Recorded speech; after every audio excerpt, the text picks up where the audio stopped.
of those deals that have been agreed to will now come official, which has been an important distinction over the past 24 hours. We'll dive into Maxx Crosby, of course, but a look at the free agency board, and it's all filled, aside from Kyler Murray, which could happen today. We expect him to be released later today, potentially, and we'll get into all that. Dan Orlovsky, Jeremy Fowler here with us, Louis Riddick as well, and Adam Schefter, of course, who's been incredibly busy all week. Adam, let's start with the number one free agent on our board, Trey Hendrickson, the news that happened today.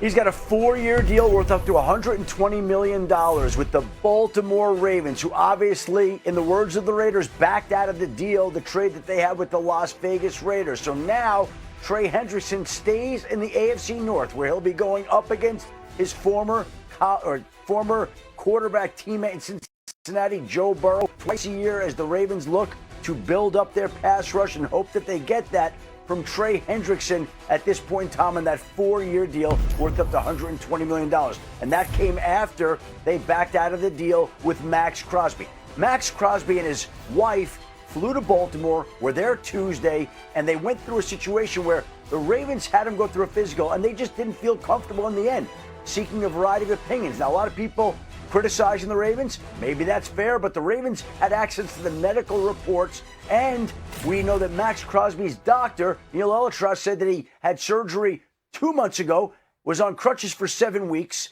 was off crutches for just the last week, and the ideal time to take a physical would have been a little bit further down the line, not this week. Baltimore wasn't comfortable in lieu of the price and ultimately decided that it would not go through with the deal with the Las Vegas Raiders, which means that Crosby goes back to Las Vegas. He's in their building today. Nobody knows exactly what will happen to him just yet, but this is a setback for the Raiders franchise. There's so many different angles to all of this, but Adam, you laid out a few things that I want to spend a little bit more time on. You talked about maybe even a week from now that Maxx Crosby could pass the physical that the Ravens did, definitely could pass other teams' physicals. Just some of this has to do with the timing of it based off of when the surgery was done. For clarification here, these players go to these new teams and they are then evaluated by those teams' doctors. So the Ravens doctors, very well-respected group, they're going to be doing these evaluations, doing their own imaging. What can you explain about Crosby's ability to pass a different team's physical going forward? Well, I think there are teams that always can find a way to pass a player on a physical. It's all in the taste of the buyer. But in this particular case, with all that the Ravens were giving up, they were not comfortable with what the doctors said to them and with what the medical reports showed. Now, Maxx Crosby was in a situation where he battled through this knee injury all year long. Could have had surgery earlier in the year, opted to push it off until December, and that was a setback to his knee. And I think the Ravens doctors were a little bit concerned about that. Now, again, Neil Elitrosh says that Maxx Crosby is exactly where he should be, and they do expect that he should be ready for the start of the regular season, bringing him along slowly. It's a massive recovery that he's going through. But at this point in time, between the questions that they had about the meniscus, the bone, the cartilage, the Ravens did not feel comfortable moving forward when the price was as steep as it was. Yeah, when you're talking about a couple first-round picks, it is. It's a massively steep price. And with all these things that have happened now, even if Maxx Crosby is on track and we expect him to be ready to play at the beginning of the season, how does this impact the price for Crosby if another trade partner comes into the picture here? Well, again, Maxx Crosby back in the Raiders building today, and the Raiders already have gotten several calls from teams expressing an interest and a curiosity about acquiring Maxx Crosby in a trade, which doesn't mean they will. I think the Raiders are right back to where they were all along. They were open to listening, but wouldn't deal him unless they got the price that they were asking for, which the Baltimore Ravens ultimately agreed to give them before they decided not to. And so if there's a team that steps up and gives them the price they're seeking, yes, the Raiders probably would be open. But what is the price right now when Maxx Crosby is not fully healthy, when there are questions about that knee? The doctors say he's on track, he should be back, but there are a variety of opinions here about how that will now proceed. And so there's a path in which Maxx Crosby could be with the Raiders, and there's a path that we could see a trade, though we'd have no idea when that trade would be and what the compensation would be for, Laura. Yeah, we'll continue to keep our eye on any news that develops with all of this. Thanks for all those details, Adam. Dan, if you're the Raiders right now, even if you're Maxx Crosby, but specifically the Raiders, I mean, yeah, right? What a wild 24 hours or even more than that. What do you think they should do now? I think the Raiders just have to take what they can get right now. Yeah. I think it's this situation where, am I willing to take 60 cents on the dollar? Because we can live in the world where, okay, you're a Raider now, but what happens if the physical isn't what other teams want it to be a month from now, 2 months from now? What happens if he plays in September? Do you think the value is going to go up in comparison to what it is right now? And so I think if you're the Raiders, you got to sit there and say, we are where we are. And if a team is willing to give us 60 or 70 cents on the dollar in comparison to what we had from Baltimore, I think that's got to be something. Because you can live in the world where, no, his value will get back to where it was. No, it won't. His value could also drop a lot. His value could decrease a lot over the next 5 or 6, 7 months. And so I don't envy the situation that John Spytek, their general manager, is in, but I think you got to be willing to hear what other teams are willing to part with. Where are we with the money, the financial situation of all this for the Raiders? Because some have wondered, well, shoot, they spent all this money in free agency, over $200 million. How are they even affording to keep Maxx Crosby? What does that picture look like? So, Laura, luckily they had a ton of cap space, nearly $100 million going into this situation. So they spent a lot, nearly $300 million in contracts. But I'm told that they should be good there, that they can fit everybody under the cap and still bring Crosby back. The new league year starts in less than an hour. They should be compliant. So to your timeline, it's interesting because I don't think they can get 70 cents on the dollar right now. It might be 40 because teams are going to try to get as low as possible.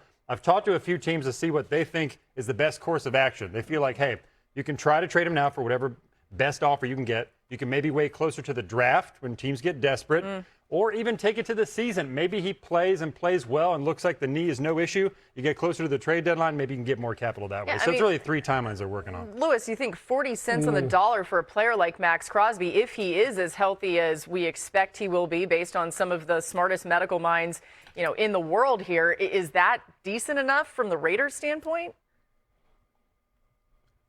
I think it all depends on what the Raiders feel as though his future availability is going to be. And they have more information than anyone because they're the ones who have seen him get injured in the past, understand what his track record is, what he rehabs like, and really what the reasonable projection is as far as when he's going to be available again. So if you see the Raiders bring their price down, then there's 2 things at play. One, they may be concerned about, not just will Max come back. Obviously, he's going to come back. This is an injury that he can come back from. But then how much longer is he going to be able to play on this knee? And I have no idea what the condition of the knee was. But obviously, it was such that Baltimore wasn't comfortable with it. And then number 2, you got to look at it this way. John Spytek was figuring, that he was going to have 2 number 1s to really build out this football team into the future and really execute a hard reset. Does he still want that reset in some way, shape, or form? Does he still want some kind of, draft capital at his disposal that's going to come from Maxx Crosby? So I think we'll learn a lot about what they think about Max and how this has altered their build-out for the presumed number 1 overall pick, Fernando Mendoza, here, I think, pretty soon. Yeah, I think the 2 most important things now moving forward for the Raiders in this situation is, what do the Raiders feel comfortable that is going to be worthy for them to part with Maxx Crosby for? And then what are other teams comfortable giving up, even if they say, yeah, the physical is not ideal, but we believe the long term is going to be okay? I think because Shefty keeps saying the Ravens got to a point where the compensation was too high given the physical. Did they talk about maybe giving up 2 second-rounders or conditional? I think that's really the 2 sticking points in the situation now. Yeah, and again, that physical will look different in time, right? So if this does stretch out a little bit toward the draft, like what Jeremy's saying, he could look a lot better at that point or a lot more comfortable for another partner. I think we have to go, Lou, but we're coming right back to it, okay? Hey, the Ravens don't have Crosby, but they do have Hendrickson. So let's compare the 2 players, right? Crosby is an every down player. I mean, there's no doubt his commitment to being the best on the field when he's out there, logging nearly 900 more snaps than Hendrickson in the last 3 seasons and has been much better against the run. But Hendrickson has 7 more sacks in that time, so it might not be as much of a difference than you think. Dan, are the Ravens actually better off in some ways? I don't want to act like sour grapes here, but is this a situation where Hendrickson can really do a lot more of the production than people are giving him credit for. They landed in a good place. Yeah. I'm not going to say better off because I think Maxx Crosby is one of the 5 most destructive defenders in football. We also don't know if they keep those picks in the first round, who Baltimore selects, what those players become. Because I think everyone would tell you Maxx Crosby, better player than Trey Hendrickson. But Trey Hendrickson is still a very good player. So I think that Baltimore certainly landed in a good spot where they have a very good pass rusher and more cap space and those picks. So you'll have to see kind of what those picks become if they do anything with it. But if I was Baltimore and I was okay moving off from those picks 2 days ago, I think I would be willing to move off one of those picks for a player like A.J. Brown. I've said that. If I was Baltimore and I have A.J. Brown and Trey Hendrickson, then I feel like I'm in a better place. Yeah, that sounds pretty good, Lewis. I mean, you think about what Hendrickson brings to the table. Do you feel like Baltimore should kind of still feel like they came out in a good spot here? Yeah, I think they feel fine with it, obviously. I mean, look, Trey Hendrickson is no slouch. I mean, I think we understand just how good he is, especially in big moments when it comes to rushing the passer. The guy has got an absolutely top-notch pass rush package, but what you are giving up, and there's no doubt about this, the stats bear it out, and when you watch the tape, it bears it out as well. On first and second down, Maxx Crosby is one of one. He is a different type of dude. And Trey Hendrickson just doesn't play that way. He just doesn't. He doesn't play with that kind of ferocity. He doesn't play with that kind of explosiveness at the point of attack. He's not going to create the game-changing TFLs, the game-changing pressures, harassing quarterbacks, getting inside the head of opposing offenses the same way that Max does. Those are all the kind of things that you're paying a premium for when you get Maxx Crosby. But I think the thing that Eric DeCosta and the brass down there in Baltimore are probably happy about, obviously, is still having those 2 number ones. And they'll look at it like this. Look, we'll find a way to set the edge against the run. We'll find a way to create TFLs against the run. We'll run enough 8-man boxes if we have to. That's what Jesse Minter does. Jesse Minter is one of the very best schemers in the NFL. Okay, Anthony Weaver is one of the very best schemers in the NFL. The defensive coordinator who's going to work alongside Jesse Minter. I think they're fine with what Trey doesn't do in the run game, but they darn sure like what he does when it comes third down and it's time to put a quarterback on his back. So, yeah, I think they feel pretty good. So it's interesting. Just now, the Ravens made another signing. It's business as usual for Baltimore. So They signed Trey Hendrickson this morning. They just signed safety Jalen Hawkins, who's an impact player for New England. So Kevin Byard goes to New England in his old spot. Jalen Hawkins goes to Baltimore for 2 years, $10 million. So, look, Baltimore is getting to work here, and Trey Hendrickson, he didn't have the market that he probably hoped. He wanted to be over that $30 million threshold, well over. He didn't get it, but there were 6 or 7 teams circling. And I was told the Ravens were looking into this even Monday and Tuesday. They did flirt with the possibility of Trey Hendrickson and Maxx Crosby together. Ultimately, that did not work out. Man, that would have been interesting, right? You wonder if Trey Hendrickson thought that was happening too. Okay, some news just minutes ago from NFL Network's Tom Pelissero. A 3-time Pro Bowl safety, Kevin Byard, that Jeremy just talked about, signing with the Patriots, a 1-year deal, $9 million. And from Adam, Aaron Jones restructuring his deal. Also, you see this, Okonkwo is going to the Commanders. So that was one, Dan, that you were actually interested in. You've mentioned Chig Okonkwo a few times. Yeah, I like Chig. He's a pass-catching tight end. Obviously, Washington needs to add to pass-catching threats, and I like this addition. Multiple tight ends are going to be used. New offensive coordinator David Blau in Washington comes from Detroit, where they use a ton of tight ends. I like this addition as a pass-catching threat for that young offense. All right. So, again, Aaron Jones was another one. There's just a few more of these deals rolling in. A reminder that the new league year is 46 million. He always does so incredibly well, breaking all this news. Adam, everybody appreciates it, I think, but just another shout-out to you for doing so Good job, much Jeff. and doing it at such a high Great level. Team. Great. You're awesome. By the way, Dan last night was carrying my bags on the plane on the flight back from Indy because we're dealing with Maxx Crosby. He was an excellent bellhop. He did a great job. Great teammate there. Really appreciate it, Dan. Great teammate. I'm glad you had him doing something. Yeah, I mean, more you can I'm do. seeing him. He's over there taking pictures of you, Adam. You're in this stressful situation with the Maxx Crosby news. I didn't even know that. Dan's capitalizing on it. Yeah. Kind of what I did as a player, Shefty. Carry bags, tell everybody good job. Back of the end zone. Sorry. All right. It's been a while. I'm sorry, Dan. I was not going to say it. There was a beat. I wasn't going to do it. This company doesn't miss And then a day, here's man. the reality. though, Dan, the temptation was too great. I couldn't resist. Fight it. All right, here's what happens here on the free agent board. The quarterbacks that we're still waiting to find out where they're going to go. Kyler Murray, look for some potential action with him today. Aaron Rodgers, Kirk Cousins, other people have found new homes. Malik Willis, Tua Tagovailoa. We'll talk about those in just a bit. But, Adam, let's start with Kyler Murray and what we expect to happen potentially as the new league year begins. Well, we expect he'll be released here at the start of the new league year, which starts here in just under an hour. And it's a situation where he then will become a free agent. Most people believe the Vikings are going to be very interested, and Kyler Murray also be interested in the Vikings. We'll see how that works out. But Kyler Murray is expected to be set free this afternoon later on. Aaron Rodgers, still a free agent right now, waiting to commit to the Pittsburgh Steelers. The Pittsburgh Steelers have wanted him back. He's been non-committal so far. The Pittsburgh Steelers are waiting for an answer to that question right now. He has not given one. The hope is he'll be back with Mike McCarthy, and we'll see how that one works out. If not, they have Will Howard in backup. But another option that could be looming out there is Kirk Cousins, who also is expected to be released today from the Atlanta Falcons before the start of the new league year. Situation where he'll be on the street, doesn't have to rush, has made a ton of money during his NFL career, and now we'll see if and when he finds a new home. And a man who got a big new deal today was Daniel Jones from the Indianapolis Colts, a 2-year extension worth $60 million, $88 million, up to $100 million with incentives. Big deal for Daniel Jones. Look, the Colts' priority was keeping Daniel Jones, keeping Alec Pierce, and before the new league year opened today, both players now are under contract, Jones and Pierce, back to the Colts. All right, and based on current contracts, Jones' average salary 16th among all quarterbacks, just ahead of Matthew Stafford, Sam Darnold, and Baker Mayfield. These contract rankings likely to change throughout the offseason, but that's where Jones is right now. Those guys are underpaid. Yeah, I'm seeing some agents out there that are going to be like, well, wait a second, what are we doing here? Okay. Daniel Jones joined the Pat McAfee Show earlier today to talk about working his way back from the Achilles tear that he suffered in December.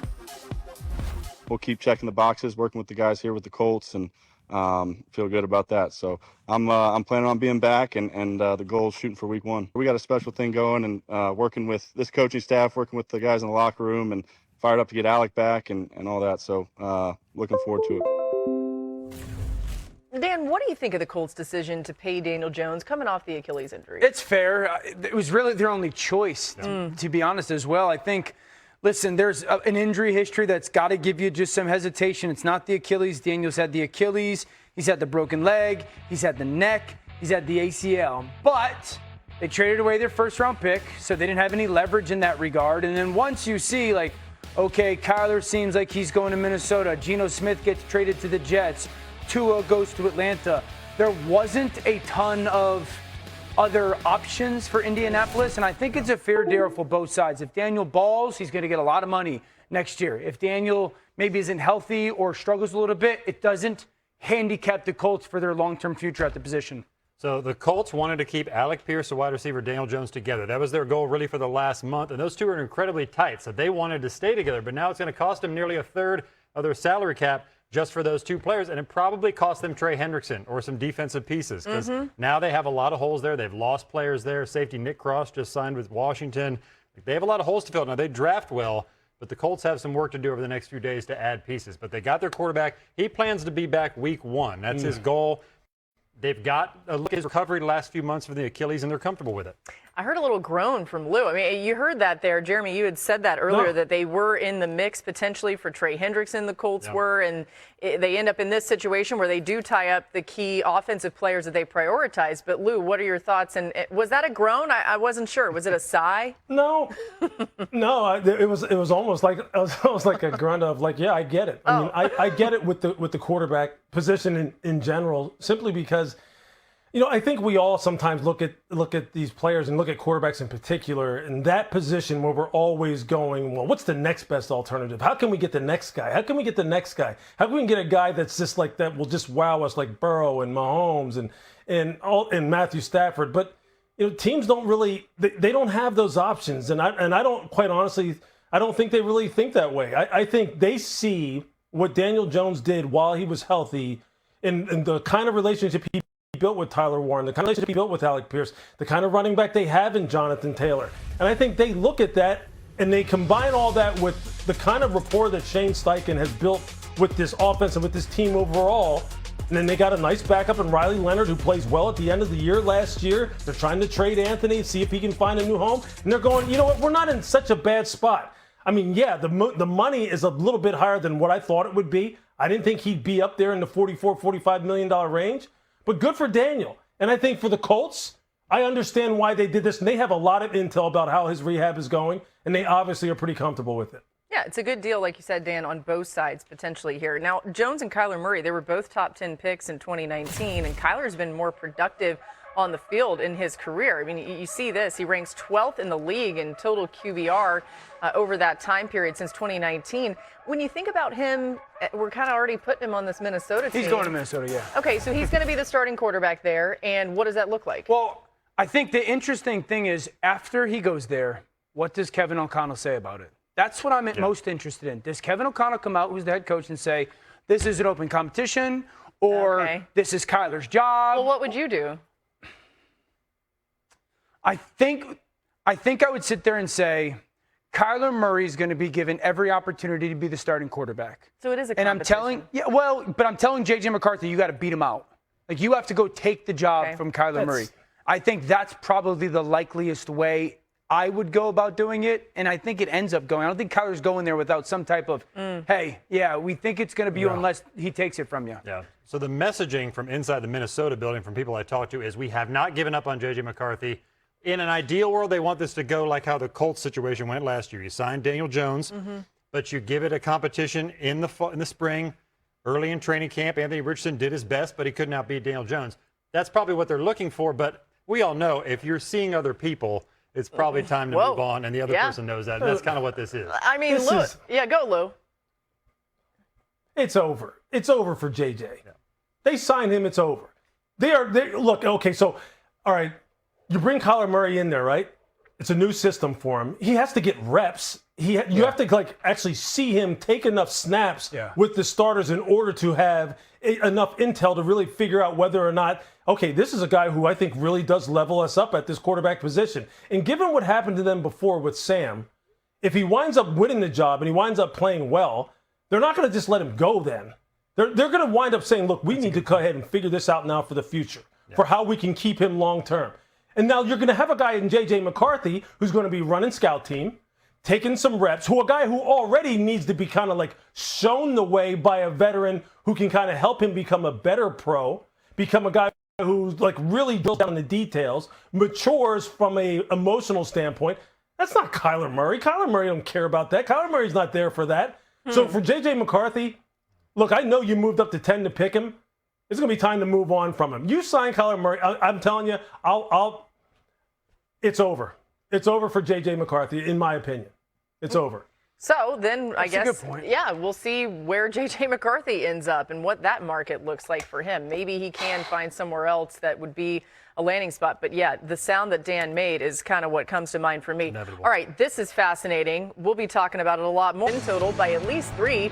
You hope for more. The Patriots improved their total by 10 last year. And the Raiders currently this year's top spender with over $200 million in guaranteed money. Vegas had all that cap space because they had agreed to the trade, Maxx Crosby sending him to the Ravens back on March 6th. So the Raiders signed big-ticket free agents like Tyler Linderbaum, Kwity Paye, Quay Walker, Nakobe Dean, and Jalen Naylor. Then Baltimore backs out of the trade because Crosby failed their physical. So, Adam, what's the likely timeline for the Raiders' options with Crosby now? Well, Laura, first and foremost, I think he's got to heal from this knee injury that he had surgery on 8 weeks ago. After he had surgery from Dr. Neil Elatrash, he was on crutches for 7 weeks. He got off the crutches 1 week ago, and they believe he's on schedule to be ready for the start of the season, and they're hoping he's ready for training camp. But that gives you an idea of how much work needs to be done in the healing process. I think he's going to need to be healthy before he goes and passes a physical, though obviously if a team wanted him, they certainly could pass him on that particular physical. But the Raiders have been adamant that they're not just going to give him away, have to get their price. got their price from Baltimore, don't have it anymore. We'll see if somebody else can step up and get that done. Yeah, Dan mentioned earlier he thought the Raiders should say, let's just do whatever deal comes our way. And Jeremy, you reported that there were some teams that were interested in Crosby earlier today. Some of those teams also were interested in Trey Hendrickson, and they missed out. The Colts, Bills, Bucks, Commanders, and Eagles were all involved in the Trey Hendrickson free agency situation. They don't end up getting him. So now are those teams potential partners with the Raiders to get Maxx Crosby? Would they be comfortable with whatever the physical situation is to add a player like Crosby to their roster? Yeah, Laura, all those teams are looking for an upgraded pass rusher, looking for premier options. They were in on Hendrickson. Now they will pivot. If you look at the Eagles, they had kicked the tires on Jonathan Grenard, a pass rusher with the Minnesota Vikings, who could potentially be traded. There were some other teams involved there as well. Certainly they'll try with Crosby, make that phone call to GM John Spytek, trying to buy low right now. So that will be the plan. But yeah, several of those teams are still looking. You have some secondary options on the market, like Joey Bosa, some players like that, if you need some instant pass rush on like a one-year deal. But a guy like that still would be the premier player if they could get him. Philadelphia would be my number one team. Philadelphia, Howie Roseman, their general manager, they are notorious buying low, or when the market's low. Landon Dickerson drafted coming off the ACL. They got Saquon when he was low, drafted Jalen Carter after he fell in the draft. Just feels like it's got that written all over it. I think Buffalo should be in the conversation, the Rams, and Chicago as well. At some point, one of these general managers is going to make that call and say, the juice is worth the squeeze. Man, the Eagles do this, and they get incredible production out of Vintage, Maxx Crosby. It feels like very Howie Roseman. Here's what the Eagles have done. They've been a little quiet by their standards this offseason. They did sign corner Reek Woolen to a one-year deal, brought back a backup tight end, Johnny Munt, and retained Grant Calcaterra. They let Jalen Phillips, Nakobe Dean, and Reed Blankenship walk in free agency. Those three players got $120 million in guarantees. And the other unanswered question this week has been A.J. Brown. Feels like that market's cooled a little bit just based off of what the Eagles would ask for him. But where are we with his situation? Well, it's similar to the one that the Raiders were in with Maxx Crosby, that they didn't want to deal the player unless they got the price they asked for. And in the end, they did from Baltimore until they did. Well, the Eagles are in a similar spot with A.J. Brown. They would rather not move him, even though he would like to be moved. And they're not going to move him until they get what they feel is a fair price. They don't have that yet. Yes, they've had conversations. Yes, the Patriots have checked in. We'll see if something can happen. The Patriots obviously yesterday went out and signed Romeo Doubs from the Green Bay Packers. But that doesn't necessarily eliminate New England. Right now it's quieter. We'll see if anything picks up and gains steam anytime soon. Adam, you said something there that made Dan and I both look at each other. You said that A.J. Brown would like to be moved. I'm not sure we've heard that said as much as maybe we've thought it, right? So that's interesting. A.J. Brown, Lewis, wants to be on the move, as you might imagine he would be. As you look at who should try to get him and what the Eagles could get for him, what comes to mind? Yeah, those are two very important questions, right? I mean, like, what could the Eagles get for him? What would they accept for him? Now, where would he fit? Where would I like to see him go at this point? Look, I'm always trying to connect the dots, right? I'm always trying to put players with coaches who have gotten a lot out of them and who they've hit it off with. Who did A.J. Brown win a Super Bowl with just recently? Who was the play caller? It was Kellen Moore, right? Kellen Moore then goes ahead and gets the job in New Orleans. He takes Tyler Shuck. Tyler Shuck, has Chris Olave and not a whole lot else, and he almost wins the Rookie of the Year. You think A.J. Brown wouldn't look good down there in New Orleans with Tyler Shuck, and as they continue to build out that football? The question, though, down there is, look, they are really starting to build something nice down there in New Orleans. Do they want to give up a lot of draft assets in order to get, a wide receiver who's on the back nine of his career, so to speak? I'm not saying A.J. Brown's going to fall off a cliff anytime soon, but do they want to give up draft assets to get him? Now, if the price match what they think his future performance projection is, it just makes sense. Kellen Moore would know how to use him, and with the way Tyler Shuck looked as a rookie, he would welcome this with open arms, because now you have got, can you imagine A.J. Brown and Chris Olave? Woo. And then, who knows? They Jeremiah Love, too, in the draft. Oh. The Saints all of a sudden are making noise. Winnable division. Kind of like that. 1, New England. 2, Baltimore. 3, the Chargers. New England, even though they've signed Romeo Doubs, who I think is a great addition, just the connection to Vrabel, and the still need to really upgrade the pass catching options. Baltimore, you were willing to give up on those 2 first-round picks for Maxx Crosby. What happens if you can get A.J. Brown and Trey Hendrickson for only one first-round pick. Let's say you send one of those to Philly. I think the Chargers are a sneaky team to add Mike McDaniel, new offensive coordinator, perimeter players.